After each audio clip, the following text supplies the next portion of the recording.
ನಿಮ್ಮ ಸತ್ಯ ಯುನಿಲೆಟ್ ಅಲ್ಲಿ ಫುಲ್ ಮೂನ್ ಸೇಲ್ ಮೇ 31 ಒಂದಿನ ಮಾತ್ರ. ಸತ್ಯ ಯುನಿಲೆಟ್.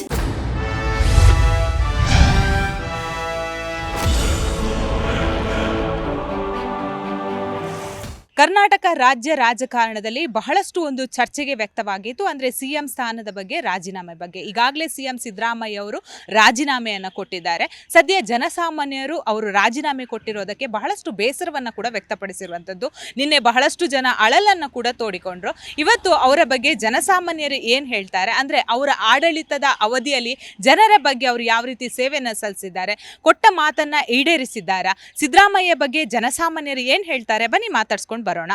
ರಾಜ್ಯ ರಾಜಕಾರಣದಲ್ಲಿ ಬಹಳಷ್ಟು ಈಗಾಗಲೇ ಬದಲಾವಣೆ ಆಗಿರುವಂಥದ್ದು. ಜನಸಾಮಾನ್ಯರು ಏನು ಹೇಳ್ತಾರೆ, ಸರ್ ಸಿದ್ದರಾಮಯ್ಯವರು ಅಧಿಕಾರವನ್ನು ಅಷ್ಟು ಈಸಿಯಾಗಿ ಬಿಟ್ಕೊಟ್ರಂತ ನಿಮ್ಗೆ ಅನಿಸುತ್ತಾ?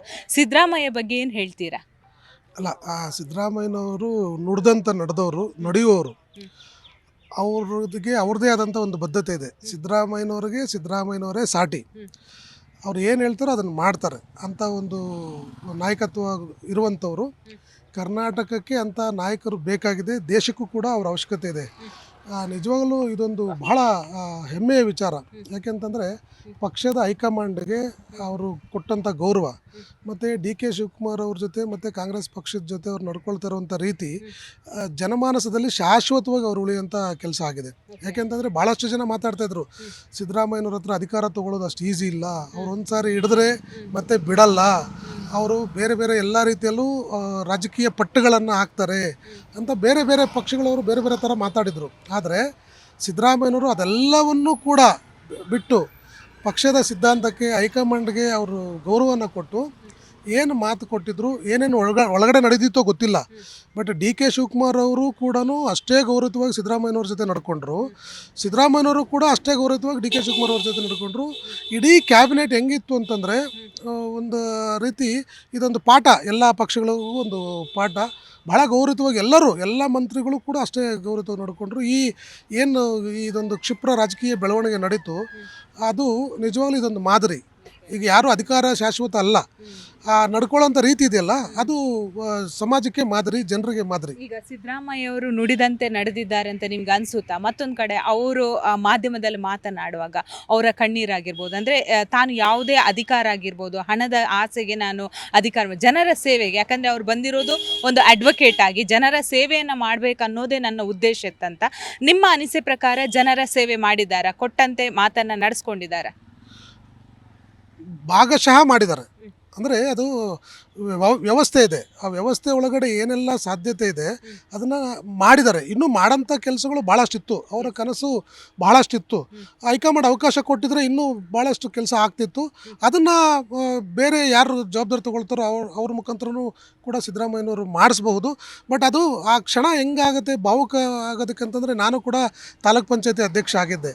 ಅದು ಅವಧಿ ಮುಗಿಯುವಂಥ ಸಂದರ್ಭದಲ್ಲಿ ಏನೋ ಒಂಥರ ಅದು ಮನಸ್ಸಿಗೆ ಘಾಸಿ ಅನಿಸುತ್ತೆ. ಮತ್ತು ಯಾವುದು ಶಾಶ್ವತ ಅಲ್ಲ ಅಂತ ಅವರು ಒಂಥರ ಬುದ್ಧ ಆಗಿದ್ದಾರೆ. ಈಗ ಅವ್ರ ಮುಖದಲ್ಲಿ ನೀವು ನೋಡಿರಬೇಕು, ಏನು ಹತಾಶೆ ಆ ಥರ ಏನು ಭಾವನೆಗಳಿರಲಿಲ್ಲ.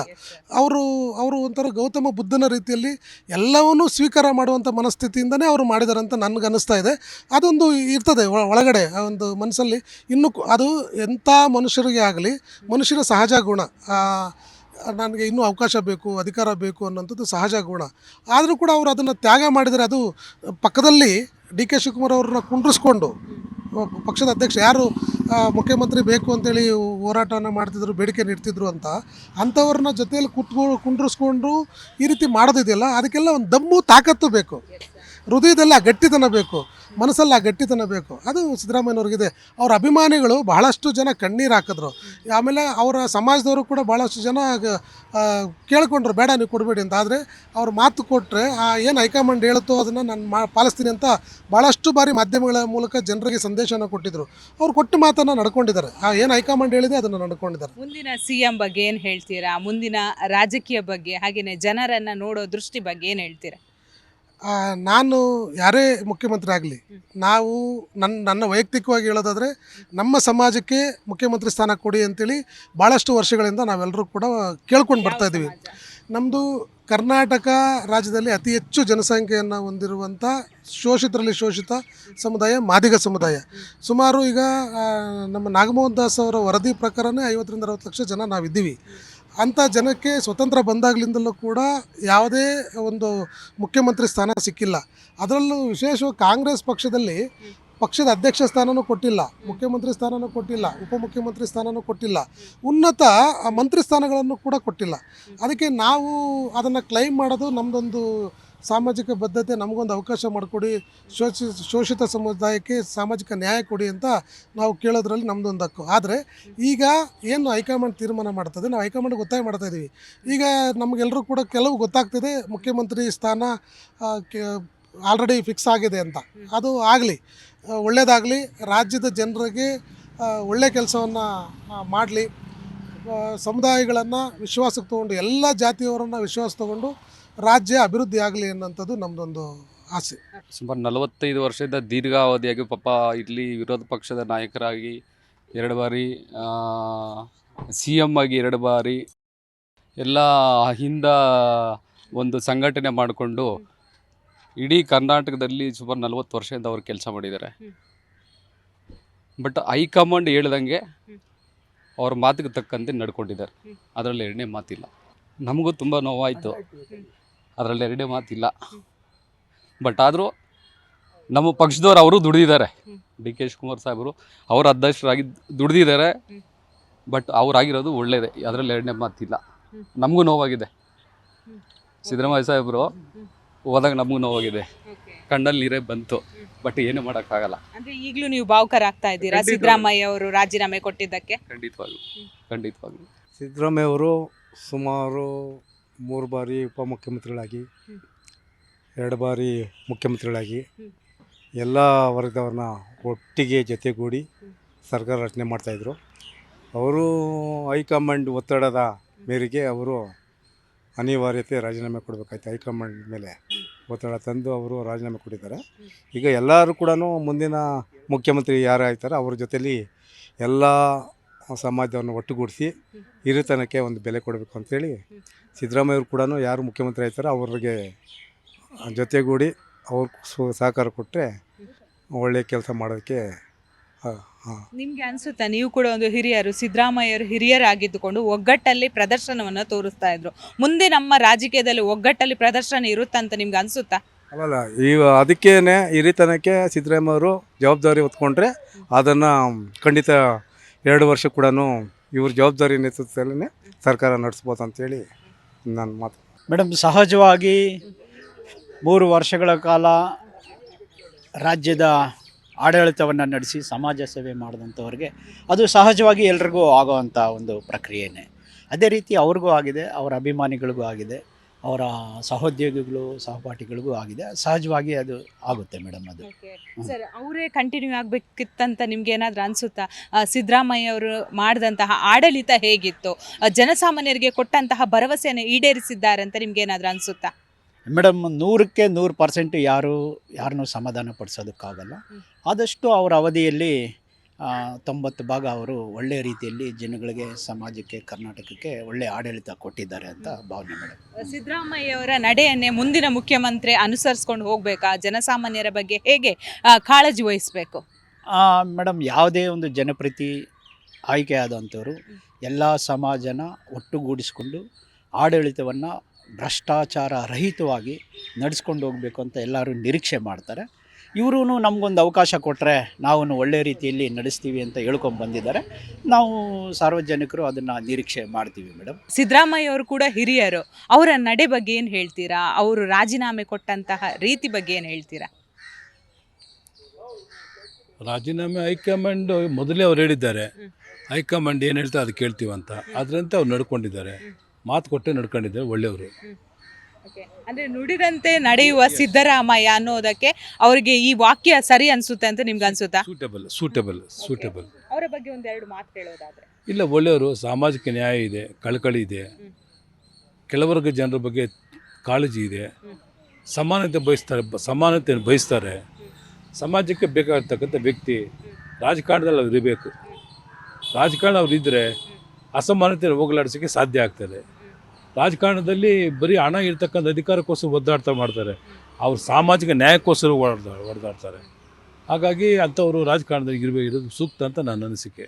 ಸರ್, ಈಗ ಜಾತಿ ಗಣತಿ ವಿಚಾರಕ್ಕೆ ಬರುವಾಗ ದೇವರಾಜ ಅರಸು ಕಾಲದಲ್ಲಿ ಅದು ಇದಾಗಿತ್ತು. ತದನಂತರ ಜಾತಿ ಗಣತಿ ಬಗ್ಗೆ ಬಹಳಷ್ಟು ಅದನ್ನು ಮಂಡಿಸ್ತೀನಿ ಅಂತ ಹಠ ತೊಟ್ಟವರು ಇದೇ ಸಿದ್ದರಾಮಯ್ಯ. ಇನ್ನು ಕೂಡ ಸಮೀಕ್ಷೆ ಮಾಡಿ ಎಲ್ಲ ಜಾತಿ ಗಣತಿ ವರದಿ ರೆಡಿಯಾಗಿರುವಂಥದ್ದು. ಇದರ ಬಗ್ಗೆ ಏನು ಹೇಳ್ತೀರಾ? ನೀವು ಕೂಡ ಒಂದು ಹೋರಾಟಗಾರರು, ಸೊ ಅವರ ಕನಸು ಎಲ್ಲೋ ಒಂದು ಕಡೆ ಅಲ್ಲಿ ನಿಂತಿತ್ತಂತ ಅನಿಸುತ್ತಾ, ಅಥವಾ ಮುಂದೆ ಬರುವಂತಹ ಮುಖ್ಯಮಂತ್ರಿ ಜೊತೆ ಕೈ ಜೋಡಿಸ್ಕೊಂಡು ಎಲ್ಲವನ್ನ ಕರ್ನಾಟಕದ ಅಂದರೆ ಕೆಲವೊಂದು ಕೆಲಸಗಳನ್ನು ಸರಿಪಡಿಸ್ತಾರೆ ಅಂತ ನಿಮ್ಗೆ ಅನಿಸುತ್ತಾ? ಖಂಡಿತ ಮುಂದೆ ಬರ್ತಕ್ಕ ಸಿದ್ದರಾಮಯ್ಯ ಇವರು ಮುಂದೆ ಬರ್ತಕ್ಕಂಥವ್ರು ಕೂಡ ಸಿದ್ದರಾಮಯ್ಯವ್ರು ಮತ್ತೆ ತೆಗೆದುಹಾಕೋದಿಲ್ಲ. ಯಾಕಂದರೆ ರಾಜ್ಯಕ್ಕೆ ತುಂಬ ಬೇಕಾಗ್ತಕ್ಕಂಥ ವ್ಯಕ್ತಿ, ಅವನು ಎದುರಾಕೊಳ್ಳೋ ಸಾಧ್ಯವಿಲ್ಲ. ಅವ್ರು ಏನು ಅನಿಸಿಕೆಗಳಿದೆ ಆ ಅನಿಸಿಕೆಗಳನ್ನ ಅವರು ಅವ್ರ ಕೈಲಿ ಮಾಡಿಸ್ತಾರೆ ಅಂತ ನಮ್ಗೆ ಭರವಸೆ ನಮಗಿದೆ. ಹಿರಿಯರಾದಂತಹ ಸಿದ್ದರಾಮಯ್ಯ ಬಗ್ಗೆ ಏನು ಹೇಳ್ತೀರಾ ಸರ್? ನನಗೆ ನೆನ್ನೆ ಟಿ ವಿ ನೋಡ್ತಾ ಇದ್ರೆ ದುಃಖ ಬಂದ್ಬಿಡ್ತು. ನಾವು ಕೂಡ ಅವ್ರ ಪಾಲಿಸಿಯಲ್ಲಿ ಬೆಳೆದವರು. ನಾವು ಬಡತನದಿಂದ ಬಂದು ನಾವು BBMPಯಲ್ಲಿ ಒಬ್ಬ ಪೌರ ಕಾರ್ಮಿಕ ಮುಖಂಡ ಆಗಬೇಕಾದ್ರೆ ನಾವು ತುಂಬ ಬಡತನದಲ್ಲಿ ಬಂದು ಸೇಮ್ ಅವ್ರ ಹಾದಿಯಲ್ಲೇ ಅವ್ರಿಗೂ ಯಾವ ರೀತಿ ಅಂಬೇಡ್ಕರ್, ಬುದ್ಧ, ಬಸವ ಅವರ ತತ್ವ ಸಿದ್ಧಾಂತಗಳನ್ನ ನಂಬಿ ಇಲ್ಲಿ ತನಕ ಬಡವ್ರಿಗೆ ಕಡೆ ಬಡವ ಯಾರಿದ್ದಾನೆ ಅವನಿಗೂ ಕೂಡ ಫಲ ಸಿಗಬೇಕು ಅನ್ನೋ ಒಂದು ಇದು ಇಟ್ಕೊಂಡು ಆದರ್ಶ ಇಟ್ಕೊಂಡು ಇಲ್ಲಿ ತನಕ ಬಂದರು. ಮೊದಲಿಂದ ಕೂಡ ಅವರಂದರೆ ನಮ್ಗೆ ತುಂಬ ಇಷ್ಟ. ನಾವು ಪಾರ್ಟಿ ಯಾವುದಾದ್ರೂ ಆಗಿರಲಿ, ಪಾರ್ಟಿ ಬಗ್ಗೆ ಇಲ್ಲ, ಅವ್ರ ತತ್ವ ಸಿದ್ಧಾಂತಗಳು ಅವನ್ನ ನೋಡಿ ನಾವಂತ ಬೆಳೆದಿರೋರು. ಅವ್ರ ಬಡವ್ರ ಬಗ್ಗೆ ತುಂಬ ಕಾಳಜಿ ಇಟ್ಕೊಂಡಿದ್ರು. ಇವತ್ತು ಪೌರ ಕಾರ್ಮಿಕ ಸಮುದಾಯಕ್ಕೆ ಮೊನ್ನೆನೇ ಒಂದು 12,000 ಪೌರ ಕಾರ್ಮಿಕರನ್ನ ಕಾಯಂ ಮಾಡಿದ್ದಾರೆ BBMP ಒಳಗಡೆ. ಅವರ ಒಂದು ಇದರಿಂದನೇ ಆಯಿತು, ಗುತ್ತಿಗೆನೇ ರದ್ದು ಮಾಡಿದ್ದಾರೆ. ಗುತ್ತಿಗೆ ಪೌರ ಕಾರ್ಮಿಕರಾಗಿದ್ದವ್ರನ್ನ ಆ ಗುತ್ತಿಗೆನೇ ರದ್ದು ಮಾಡಿ ಅವ್ರನ್ನ ಹಾಗೆ ಕಾಯಂ ಮಾಡಿದ್ದಾರೆ. ಈ ಥರ ಅವರು ಬಡವ್ರ ಮೇಲೆ ತುಂಬ ಕಾಳಜಿ ಇಟ್ಕೊಂಡು ಅವರು ಕೆಲಸ ಮಾಡಿದ್ದಾರೆ. ಅಂಥವರು ನಿನ್ನೆ ಅವರು ಕೊನೆ ಭಾಷಣದಲ್ಲಿ ನಾನು ಕೂಡ ತುಂಬ ನೋವಾಯಿತು, ಅಳು ಬಂದುಬಿಡ್ತು. ಯಾಕಂದರೆ ಅಂಥ ವ್ಯಕ್ತಿ ಕರ್ನಾಟಕದಲ್ಲಿ ಇರಬೇಕು. ಇವತ್ತು ಅವರೊಬ್ಬರೇ ನಾಯಕರು ಇಲ್ಲಿ. ನಾವು ಮೊದಲಿಂದ ಕೂಡ ಅವರೇ ಒಬ್ಬ ದೊಡ್ಡ ನಾಯಕರು. ಅವ್ರು ಬಿಟ್ಟರೆ ನಂತರ ಅಂಥ ನಾಯಕರುಗಳು ಇಲ್ಲ. ನಾವು ಸುಮಾರು ರಾಮಕೃಷ್ಣ ಹೆಗಡೆ ಅವ್ರ ಕಾಲದಿಂದ ಇವ್ರನ್ನ. ಈಗ ನೀವು ಭಾವುಕರಾಗ್ತಾ ಇದ್ದೀರಾ ಸಿದ್ದರಾಮಯ್ಯ ಅವರು ಅಂದ್ರೆ ಆ ಸ್ಥಾನದಿಂದ ಕೆಳಗಿಳಿದಿದ್ದಕ್ಕೆ? ಯಾಕಂದ್ರೆ ನಿಮ್ಮ ಕಣ್ಣಂಚಲ್ಲಿ ನೀರಿದೆ, ಏನು ಹೇಳ್ತೀರಾ? ತುಂಬ ದುಃಖ ಆಗಿದೆ ಮೇಡಮ್. ನಾವು ಬೆಳಗ್ಗೆಯಿಂದ ಸಂಜೆ ತನಕ ಎಲ್ಲ ಟಿ ವಿನೂ ವಾಚ್ ಮಾಡ್ತಾಯಿದ್ವಿ. ಪ್ರತಿಯೊಂದು ಹಂತದಲ್ಲಿ ಕೂಡ ಅವರು ಅವರ ಒಂದು ಕಾವೇರಿ ಕಚೇರಿಯಲ್ಲಿ ಜನ ಎಲ್ಲ ಮುತ್ಕೊಂಡು ಅಳ್ತಾ ಇದ್ದಿದ್ದು. ವಿಧಾನಸೌಧದಲ್ಲಿ ಅವರು ಹೋದಾಗ ಏನು ಕೈ ಬೀಸಿ ಎಲ್ಲ ಸ್ಟಾಫ್ನವರು ಅವರು ಒಂದು ಅವರ ಒಂದು ದುಃಖಗಳು ಅದೆಲ್ಲ ನೋಡಿ ನಮಗೂ ಬೇಜಾರಾಯಿತು. ಯಾಕಂದರೆ ನಾವು ಮೊದಲಿಂದ ಕೂಡ ಅವರ ವಿಚಾರಗಳು, ಅವರ ಆದರ್ಶಗಳು, ಅವ್ರ ಕೆಲಸ ಕಾರ್ಯಗಳು, ಅವರು ಏನು ಹೇಳ್ತಾಯಿದ್ರು, ಅಂಬೇಡ್ಕರು ಸಂವಿಧಾನ, ಅವ್ರನ್ನ ಸಂವಿಧಾನದಲ್ಲಿ ಬಡವರಿಗೆ ಈಗ ಯಾವ ಥರ ಕೆಲಸ ಮಾಡಬೇಕು, ಈ ಅಸ್ಪೃಶ್ಯತೆ ಅನ್ನೋದ್ರ ಬಗ್ಗೆ ಹೋರಾಡಿಸ್ಬೇಕು, ಪ್ರತಿಯೊಬ್ಬರಿಗೂ ಸಮಾನತೆ ಇರಬೇಕು, ಸಮಾನ ಹಕ್ಕುಗಳು ಇರಬೇಕು ಅಂತ ಹೋರಾಟ ಮಾಡಿದವರು. ಇವತ್ತು ನಮಗೆ ಮಾದಿಗ ಸಮುದಾಯದ ಒಬ್ಬ ಮಹಿಳೆ ಚೀಫ್ ಸೆಕ್ರೆಟರಿ ಆದರು, ರಮಾದೇವಿ ಮೇಡಮ್, DGPಗಳಾದರು. ನಮ್ಮ ಪೌರ ಕಾರ್ಮಿಕ ಸಮುದಾಯದಿಂದನೇ ಒಬ್ಬರನ್ನ ಸಫಾಯಿ ಕರ್ಮಚಾರಿ ಆಯೋಗ ಚೇರ್ಮನ್ ಮಾಡಿದ್ರು ಅವರು. ಬೇರೆ ಯಾರು ಕೂಡ ಅಷ್ಟೊಂದು ಇದು ನಮ್ಗೆ ಮಾಡಿಲ್ಲ. ಸೊ ಮುಂದೆ ಈ ರೀತಿಯಾದಂತಹ ಒಬ್ಬ ಮನುಷ್ಯ ಮತ್ತೆ ನಮ್ಮ ಕರ್ನಾಟಕದಲ್ಲಿ ಅಂದರೆ ಆಡಳಿತ ಮಾಡ್ತಾರೆ ಅಂತ ನಿಮ್ಗೆ ಅನಿಸುತ್ತಾ? ಇದೇ ರೀತಿಯಾಗಿ ಅದು ನಂಬಿಕೆ ಇಲ್ಲ ಮೇಡಮ್, ನಂಬಿಕೆ ಇಲ್ಲ ನಮಗೆ. ನೋಡಿದ್ರೆ ಗೊತ್ತಾಗ್ಬಿಡುತ್ತೆ. ಆ ಥರ ಬೆಳವಣಿಗೆ ಬರೋದಿಲ್ಲ. ಇದು ಬಡವ್ರ ಬಗ್ಗೆ ಕಾಳಜಿ ಇರೋದಿಲ್ಲ ಮೇಡಮ್. ನಾವು ಸಿದ್ದರಾಮಯ್ಯ ಸಾಹೇಬ್ರನ್ನ ಅಭಿಮಾನಿಗಳು. ನಾನು ಹಿಂದೆ 28 ವರ್ಷ BJPಯಲ್ಲಿದ್ದೆ. BJPಯಲ್ಲಿದ್ದು ಈಗ ನಾನು ಕಾಂಗ್ರೆಸ್ಗೆ ಬಂದೆ. ಇದೇ ಸಿದ್ದರಾಮಯ್ಯ ಸಾಹೇಬರು ನಮ್ಮ ಚಾಮರಾಜಪೇಟೆ ವಿಧಾನಸಭಾ ಕ್ಷೇತ್ರದ BZ ಜಮೀರ್ ಅಹಮದ್ ಖಾನ್ ಅವರ ನೇತೃತ್ವದಲ್ಲಿ ನನ್ನನ್ನು ಅವರು ಪರಿಚಯ ಮಾಡಿಸಿ ನಾನು BJPಯಲ್ಲಿ ಇದ್ದಂಥವನು, ಇವತ್ತು ನಿಮ್ಮ ಆಡಳಿತ ನೋಡಿ ನಮ್ಮ ಜೊತೇಲಿ ಕಾಂಗ್ರೆಸ್ಗೆ ಬರ್ತಾ ಇದ್ದಾರೆ ಸರ್ ಅಂತೇಳಿ ಅವತ್ತು ಅವ್ರು ನನ್ನ ಕೈ ಮೇಲೆ ಹಾಕ್ಕೊಂಡು ಒಳ್ಳೆ ನಿರ್ಧಾರ ತೊಗೊಂಡು ಬಂದಿದ್ದೀರಾ, ಬನ್ನಿ ಕಾಂಗ್ರೆಸ್ಸು ಸರ್ಕಾರದಲ್ಲಿ ಬಡವರಿಗೆ, ದೀನದಲಿತರಿಗೆ, ಕಟ್ಟಕಡೆ ಜನಕ್ಕೆ ಏನು ನಾವು ಕಾಂಗ್ರೆಸ್ಸಲ್ಲಿ ಇಲ್ಲಿವರೆಗೂ ಮಾಡ್ಕೊಂಡು ಬಂದಿದ್ದೀವಿ ಅಂತ ಒಂದು ಒಳ್ಳೆ ಪಕ್ಷಕ್ಕೆ ತಾವು ಬರ್ತಾ ಇದ್ದೀರಾ ಅಂಥೇಳಿ ನನ್ನನ್ನು ಇಷ್ಟು ಸಣ್ಣ ವಯಸ್ಸಲ್ಲಿ ನನಗೆ ಅಷ್ಟು ಗೌರವ ಕೊಟ್ಟು ನನಗೆ ಅವತ್ತು ಅವರು ಬರಮಾಡಿಕೊಂಡ್ರು. ಅದನ್ನು ನೆನೆಸ್ಕೊಂಡು ನಿನ್ನೆ ಅವ್ರನ್ನ ನಾವು ಅವರ ಕೊನೆಯ ವಿಧೇಯ ಭಾಷಣ ನೋಡ್ತಾ ಇದ್ದರೆ ನಮ್ಮ ಮನೇಲಿ ನಮ್ಮ ಫ್ಯಾಮಿಲಿ ಎಲ್ಲ ಕೂತ್ಕೊಂಡು ನೋಡ್ತಾ ಇದ್ವಿ. ಎಲ್ಲರೂ ಅಳ್ತಾ ಇರ್ತಾರೆ, ಎಲ್ಲರೂ ಅಳ್ತಾ ಇದ್ವಿ. ನಾನು ಎಲ್ಲರ ಕಣ್ಣಲ್ಲೂ ನೀರು. ಅಂಥ ಒಬ್ಬ ಮಹಾನ್ ನಾಯಕನ ನಾವು ಇನ್ನೂ ಒಂದು ಅಷ್ಟು ವರ್ಷಗಳ ಕಾಲ ಅವರು ನಮ್ಮ ರಾಜ್ಯಕ್ಕೆ ಬೇಕಾಗಿತ್ತು. ಈ ಒಂದು ಸಮಾಜಕ್ಕೆ ಇವತ್ತು ಕಟ್ಟಕಡೆ ಜನಕ್ಕೆ ಅವ್ರು ಏನು ಬುದ್ಧ ಬಸವ ಅಂಬೇಡ್ಕರ್ ಅಂತೇಳಿ ಅವ್ರ ತತ್ವದ ಮೇಲೆ ಏನು ಆಡಳಿತ ಮಾಡಿಕೊಂಡು ಬಡವ್ರ ಬಗ್ಗೆ ಅಷ್ಟೊಂದು ಕಾಳಜಿ ಇಟ್ಕೊಂಡು ಬಂದಂಥವ್ರು, ಅವರು ಇನ್ನೊಂದಷ್ಟು ವರ್ಷ ರಾಜಕಾರಣದಲ್ಲಿ ಇರಬೇಕಾಗಿತ್ತು, ಜನಗಳ ಸೇವೆ ಮಾಡಬೇಕಾಗಿತ್ತು. ಎಲ್ಲೋ ಒಂದು ಕಡೆ ಅವ್ರನ್ನ ನಾವು ಇಷ್ಟು ಬೇಗ ನಾವು ಬಿಟ್ಕೊಡಂಗೆ ಅಂತ ಪರಿಸ್ಥಿತಿ ಬಂತಲ್ಲ ಅಂಥೇಳಿ ತುಂಬ ನೋವಾಯಿತು. ಅಂಥ ಒಬ್ಬ ಧೀಮಂತ ನಾಯಕನ ನಾವು ಇವತ್ತು ಎಲ್ಲೋ ಒಂದು ಕಡೆ ಅವರ ಒಂದು ಆಡಳಿತದ ಒಂದು ಅವಧಿ ಮುಗಿದಿದೆ ಅಂತ ಅಂದ್ಕೊಂಡ್ರೇ ತುಂಬ ನೋವಾಗುತ್ತೆ. ಭಗವಂತ ಅವರಿಗೆ 100 ಕಾಲ ಇನ್ನೂ ಆಯುಷ್ಯ ಆರೋಗ್ಯ ಕೊಟ್ಟು ಶಕ್ತಿ ಕೊಟ್ಟು ಸೇವೆ ಇನ್ನೂ ಮಾಡಲಿ ಅಂತೇಳಿ ನಾವು ದೇವರಲ್ಲಿ ಪ್ರಾರ್ಥಿಸ್ಕೊಳ್ತೀವಿ. ಪೌರಕಾರಗಳ ಬಗ್ಗೆ, ಸಿದ್ದರಾಮಯ್ಯ ಸಾಹೇಬ್ರ ಬಗ್ಗೆ ಹೇಳ್ಬೇಕಂದ್ರೆ ನಮ್ಮ ಪೌರಕಾರರಿಗೆ ದೇವರೇ ನಮ್ಮ ಸಿದ್ದರಾಮಯ್ಯ ಸಾಹೇಬರು.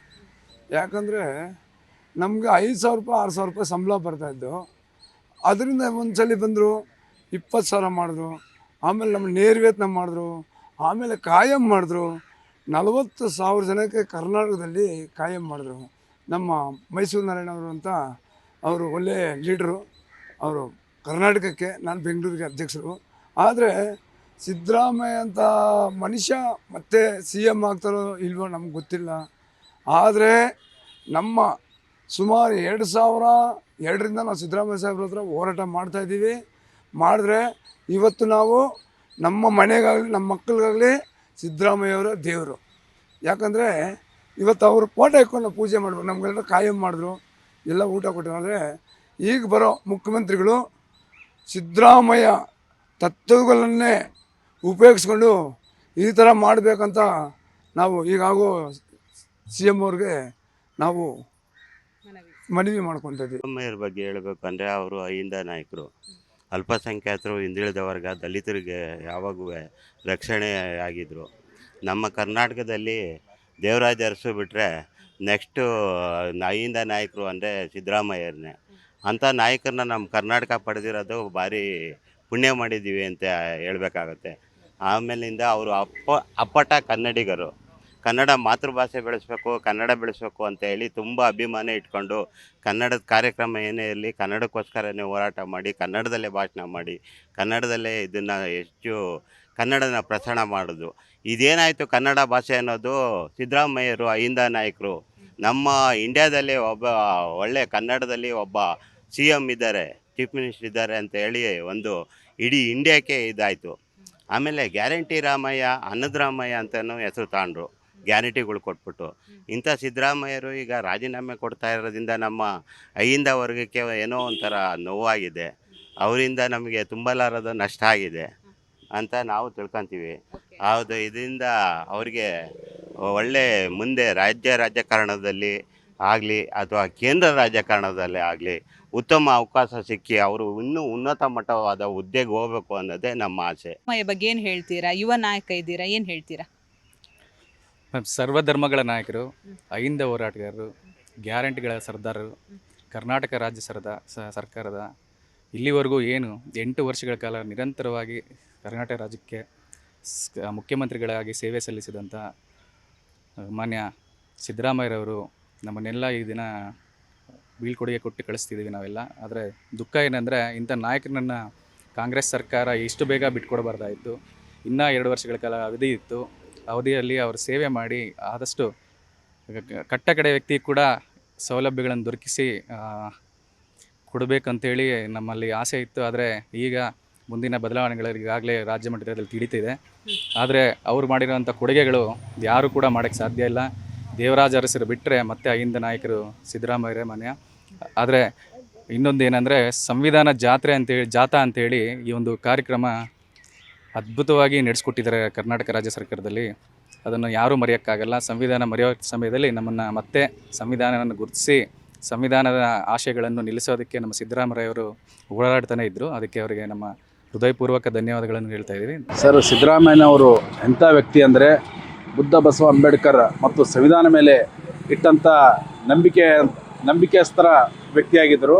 ಅವರು ಏನು ವ್ಯಕ್ತಿತ್ವ ತಕ್ಕಂತೆ ಇವತ್ತು ರಾಜ್ಯದಲ್ಲಿ ಸರ್ಕಾರ ನಡೆಸಿದ್ರು. ನುಡಿದಂತೆ ನಡೆಯುತ್ತೇನೆ ಅಂತಂತ ಹೇಳಿ ಎಲ್ಲ ಗ್ಯಾರಂಟಿಯನ್ನು ಅನುಷ್ಠಾನಗೊಳಿಸಿ ಜನರಿಗೆ ಮುಟ್ಟಿಸುವಂಥ ಕೆಲಸ ಮಾಡಿ ಮತ್ತು ಕೊನೆಗಳಿಗೆಗೆ ಏನು ಹೈಕಮಾಂಡ್ಗೆ ಏನು ಮಾತು ಕೊಟ್ಟಿದ್ರು ಅವರು ಮೊದಲಿಗೆ ಅವ್ರು ತಕ್ಕಂತೆ ಇವತ್ತು ರಾಜೀನಾಮೆ ಕೊಡುವಂದ್ರೆ ಒಂದೇ ಒಂದು ಕ್ಷಣಕ್ಕೆ ಯಾವುದೂ ಏಚು ಮಾಡಲಾರ್ದೆ ನಿಸ್ವಾರ್ಥವಾಗಿ ಯಾರದೇ ಒತ್ತಡದಿಂದ ಅಲ್ಲ, ನಿಸ್ವಾರ್ಥದಿಂದ ಈ ಸರ್ಕಾರ ಬಂದ ಮೇಲೆ ಎಲ್ಲರಿಗೂ ಒಂದು ಅಧಿಕಾರ ಸಿಗಬೇಕಂತ ಒಂದು ಕಾರಣಕ್ಕಾಗಿ ರಾಜೀನಾಮೆಯನ್ನು ಕೊಟ್ಟಿರ್ತಾರೆ ಸರ್. ಇವತ್ತು ಸಿದ್ದರಾಮಯ್ಯ ಅವರು ಕಾಂಗ್ರೆಸ್ 150 ವರ್ಷದ ಕಾಂಗ್ರೆಸ್ ಪಕ್ಷದ ಒಂದು ಸಿದ್ಧಾಂತ ಕಾಪಾಡ್ಕೊಂಡು ಬಂದರು. ಯಾಕಪ್ಪ ಅಂತಂದ್ರೆ ನೀವು BJPದಲ್ಲಿ ಲಾಸ್ಟ್ ಟೈಮ್ ನೋಡಿರ್ಬೋದು, ಯಡಿಯೂರಪ್ಪ ಅವರು CM ತಾವು ಏನೋ ಅವಧಿ ಪ್ರಕಾರ ಮಾತು ಕೊಟ್ಟಿದ್ರು, ಆ ಮಾತಿನ ತಕ್ಕೆ ನಡೀಲಿಲ್ಲ. ಅವ್ರು ಏನು ಮಾಡಿದ್ರಪ್ಪ ಅಂತಂದ್ರೆ ಅಳೋದು ಕರೆಯೋದು ಎಲ್ಲ ಜನರಿಗೆ ಕೂಡಿಸಿ ಮಠಾಧೀಶರನ್ನು ಕರೆಸಿ ಏನೋ ಒಂದು ನನಗೆ CM ಸೀಟ್ ಬೇಕನ್ನ ಅಂತ ಒಂದು ಜಿದ್ದಾಜಿದ್ದಿ ನಡೆಸಿದರು. ಆದರೆ ನಮ್ಮ ಹೆಮ್ಮೆಯ ನಾಯಕರು ಸಿದ್ದರಾಮಯ್ಯ ಸಾಹೇಬರು ಯಾವ ರೀತಿ ರಾಜೀನಾಮೆ ಕೊಟ್ಟರಪ್ಪ ಅಂದರೆ ಈ ಪಕ್ಷದ ಸಿದ್ಧಾಂತ ಏನು 150 ವರ್ಷದ ಪಕ್ಷ ಸಿದ್ಧಾಂತ ಇತ್ತು ಅದು ಒಂದು ಕಾಪಾಡ್ಕೊಂಡು ಬಂದರು. ಯಾವುದೇ ಕಾಂಟ್ರವರ್ಸಿ ಕಾಂಗ್ರೆಸ್ ಪಕ್ಷದಾಗ ಆಲಾರ್ದೇ ಇವತ್ತಿನ ದಿವಸ ಅವರು ಇಚ್ಛೆಯಿಂದ ಕಾಂಗ್ರೆಸ್ ಪಕ್ಷಕ್ಕೆ ಅವರು ಮತ್ತು ಗವರ್ನರ್ ಅವರಿಗೆ ಹೋಗಿ ತಮ್ಮ ರಾಜೀನಾಮೆ ಪತ್ರವನ್ನು ರವಾನಿಸಿದರು. ಅದಕ್ಕೆ ಭಾಳ ನಮಗೆ ಹೆಮ್ಮೆ ಅದ ಸರ್. ಅದು ಸನ್ಮಾನ್ಯ ಸಿದ್ದರಾಮಯ್ಯನವರು ಬಗ್ಗೆ ಕನಿಷ್ಠ ನಮಗೆ 35 ವರ್ಷ ಹೆಚ್ಚಿನಿಂದ ನೋಡ್ಕೊಂಡ್ಬಂದಿದ್ದೀವಿ ವಿದ್ಯಾರ್ಥಿ ಜೀವನದಿಂದ. ನನಗೆ ತಿಳಿದಂಗೆ ಅವರು ಬಹುಪಾಲು ಸಾರ್ವಜನಿಕ ಜೀವನದಲ್ಲಿ ಏನು ಮಾತು ಕೊಡ್ತಾರೆ ಅದರಂತೆ ನುಡಿದಂತೆ ನಡ್ಕೊಂಡಿರೋಂಥ ಸಾಧ್ಯತೆಗಳೇ ಹೆಚ್ಚು. ಅದರಲ್ಲೂ ಈಗ ತಾವು ಕೇಳ್ದಂಗೆ ಒಂದು ಮುಖ್ಯಮಂತ್ರಿ ಸ್ಥಾನನ 2ನೇ ಅವಧಿ ಮುಖ್ಯಮಂತ್ರಿ ಸ್ಥಾನನ 3 ವರ್ಷ ತುಂಬಿ ಎಲ್ಲ ಥರದ ದಾಖಲೆಗಳು ಮುರಿದು ಕೂಡ ಅವ್ರಿಗೆ ಬಹುಶಃ ಇಡೀ ರಾಜ್ಯದ ಯಾವ ಶಾಸಕರು ಅಂಥ ಒತ್ತಡ ಏನು ಇಲ್ದಿದ್ರೂ ಕೂಡ ಒಂದು ಹೈಕಮಾಂಡ್ಗೆ ಕೊಟ್ಟಂಥ ಮಾತು ತಪ್ಪದಂಗೆ ಆ ಮಾತು ತಪ್ಪದ ರಾಮಯ್ಯನ ಥರ ಅವರು ಅಧಿಕಾರ ತ್ಯಜಿಸಿರೋದು ಅತ್ಯಂತ ಅವರ ದೊಡ್ಡತನ ಮತ್ತು ಅವರು ನಂಬಿದ ಆಶಯ ಮತ್ತು ವಿಚಾರಗಳಿಗೆ ಬದ್ಧರಾಗಿರುವಂಥ ಸಿದ್ದರಾಮಯ್ಯನವರು ಬಹುಶಃ ಕರ್ನಾಟಕದ ರಾಜಕೀಯ ಇತಿಹಾಸದಲ್ಲಿ ಇವರು ಒಂದು ದೊಡ್ಡ ಮೇಲ್ಪಂಕ್ತಿ ಹಾಕಿದ್ದಾರೆ ಅಂತ ಹೇಳೋಕ್ಕೆ ನಾನು ಬಯಸ್ತೀನಿ.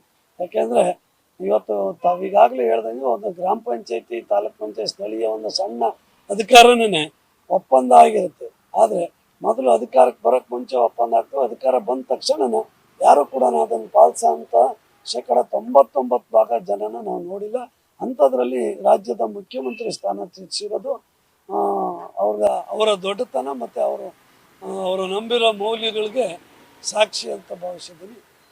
ರಾಜ್ಯ ರಾಜಕಾರಣ ಮತ್ತು ರಾಷ್ಟ್ರ ರಾಜಕಾರಣವನ್ನು ನಾವು ನೋಡ್ಕೊತ ಬರ್ತಾ ಇರೋ ಸಂದರ್ಭದಲ್ಲಿ ಇವತ್ತೇನು ಯುವ ಪೀಳಿಗೆಗೆ ಅಧಿಕಾರ ಕೊಡಬೇಕು, ಯುವ ಪೀಳಿಗೆ ಮುಂದಕ್ಕೆ ಬರಬೇಕು, ಯುವ ಪೀಳಿಗೆ ಕೈಲಿ ದೇಶ ನಡೆಸೋಂಥ ಶಕ್ತಿ ಕೊಡಬೇಕು, ಈ ನಿರುದ್ಯೋಗ ಸಮಸ್ಯೆಗಳು ಅವೆಲ್ಲದರ ನಡುವೆನೂ ಕಾಂಗ್ರೆಸ್ನ ಹೈಕಮಾಂಡ್ನ ನಡೆ ಮತ್ತು ಸಿದ್ದರಾಮಯ್ಯನವರು ಏನು ಇವತ್ತು ಮೇಲ್ಪಂಕ್ತಿ ಹಾಕಿದ್ದಾರೆ, ಯುವಕರಿಗೆ ಯಾವುದೇ ಗೊಂದಲಗಳಿಲ್ದಂಗೆ ಅಧಿಕಾರಗಳನ್ನು ಹಸ್ತಾಂತರ ಮಾಡಿ ಯುವ ಪಡೆನ ಕಟ್ಟುವಂಥ ರೀತಿಯಲ್ಲಿ ಏನು ಮುಂಚೂಣಿಯಲ್ಲಿ ಇವತ್ತು ಇಡೀ ದೇಶದಲ್ಲಿ ಯಾವುದಾದ್ರೂ ಒಂದು ರಾಜ್ಯದಲ್ಲಿ ಅಧಿಕಾರ ಹಸ್ತಾಂತರ ಇಷ್ಟು ಸುಸಲಿತವಾಗಿ ನಡೆದಿದೆ ಅಂದರೆ ಅದು ಕರ್ನಾಟಕ ರಾಜ್ಯದಲ್ಲಿ ಮಾತ್ರ. ಯಾಕಂದರೆ ಸಿದ್ದರಾಮಯ್ಯನವರ ಬದ್ಧತೆ ಆ ಥರದ್ದು. ಮುಂಚೆಯಿಂದನೂ ಅಷ್ಟೇ ಅವರು ನುಡಿದಂತೆ ನಡೆದಂಥ ಒಂದು ಸ್ವಭಾವದಿಂದ ಬಂದಿರೋರು.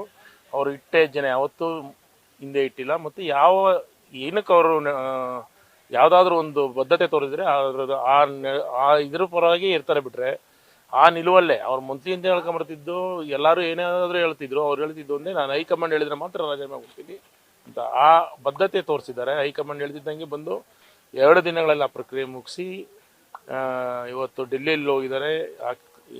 ನಾಳೆ ಮುಖ್ಯಮಂತ್ರಿ ಯಾರಾಗ್ತಾರೆ ಅನ್ನೋ ಪ್ರಶ್ನೆಗಿನ್ನ ಆ ಅಧಿಕಾರ ಹಸ್ತಾಂತರದ ಒಂದು ಸಂದರ್ಭನ ಯಾವುದೇ ಗೊಂದಲ ಇಲ್ಲದೆ, ಯಾವುದೇ ಒಂದು ಸಮಸ್ಯೆಗಳಿಲ್ಲದೆ ಈ ರೆಸಾರ್ಟ್ ರಾಜಕಾರಣ ಇವು ಈ BJP ಸರ್ಕಾರದಲ್ಲಿ ನಾವಾಗಲೇ ನೋಡಿದ್ದೀವಿ. 3 ಜನ ಮುಖ್ಯಮಂತ್ರಿಗಳಾದಂಥ ಸಂದರ್ಭಗಳಲ್ಲಿ ಏನೇನು ಅವತಾರಗಳು ಈ BJP ಸರ್ಕಾರದವ್ರು ಮಾಡಿದ್ರು ಅನ್ನೋದನ್ನು ನಾವು ಕಂಡಿದ್ದೀವಿ. ಯಾವ ರೀತಿ ರಾಜೀನಾಮೆಗಳನ್ನ ಕೊಡ್ಸೋಕ್ಕೆ ಅವ್ರನ್ನ ಒತ್ತಾಯ ಮಾಡಿದ್ರು ಅನ್ನೋದನ್ನು ನೋಡಿದ್ದೀವಿ. ಇಲ್ಲಿ ಯಾವುದೇ ಒತ್ತಾಯ ಮತ್ತು ಯಾವುದೇ ಒಂದು ಈ ಇಷ್ಟೇ ಇಲ್ಲದೆ ಯುವಕರಿಗೆ ಮತ್ತು ಹೈಕಮಾಂಡ್ನ ಒಂದು ಪಕ್ಷ ನಿಷ್ಠೆ ತೋರಿ ರಾಜೀನಾಮೆ ಕೊಟ್ಟಿರೋದಂಥದ್ದು. ಸಿದ್ದರಾಮಯ್ಯನವರ ಮುಂದಿನ ದಾರಿನೂ ಅಷ್ಟೇ, ಅವರು ರಾಷ್ಟ್ರ ರಾಜಕಾರಣಕ್ಕೆ ಬರಲಿ ಅನ್ನೋದು ನಮ್ಮದು ಆಶೆ. ಯಾಕಂದರೆ ಇಡೀ ದೇಶದಲ್ಲಿ ಒಂದು ತಳವರ್ಗದ ಸಮುದಾಯ, ಹಿಂದುಳಿದ ವರ್ಗದ ಸಮುದಾಯದ ಪ್ರತಿನಿಧಿಯಾಗಿ ಬರೀ ರಾಜ್ಯಕ್ಕೆ ಸೀಮಿತ ಆಗದೆ ದೇಶಕ್ಕೂ ಅವರು ಹಿಂದುಳಿದ ವರ್ಗದ ನಾಯಕರಾಗಿ ಬೆಳೀಲಿ ಅನ್ನೋದು ನಮ್ಮದು ಅದರೊಳಗೆ ಒಂದು ಆಶಾಭಾವನೆ ಇದೆ.